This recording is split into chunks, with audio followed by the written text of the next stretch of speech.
And welcome back.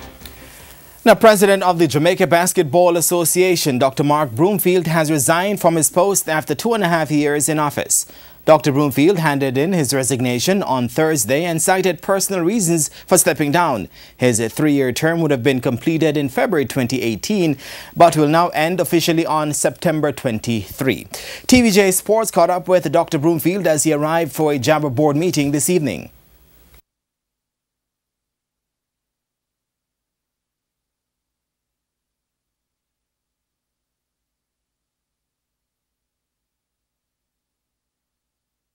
Well, it is more personal. I have some personal stuff that I have to deal with, and I'm of the view that I could not deal with them the way that is required while still being the president of the association. So I have stepped aside as a president.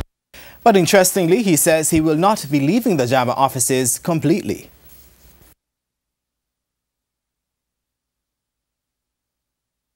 But I have made it clear to the executive that I am available to serve in a lesser capacity as part of the executive team. So while I have stepped away as the president, I am still available to assist, and I will assist the board and the new president in whatever way I can. Bloomfield was elected as the JABA president in 2015, replacing former president Johnny Williams, who completed his tenure in 2013 and did not seek re-election.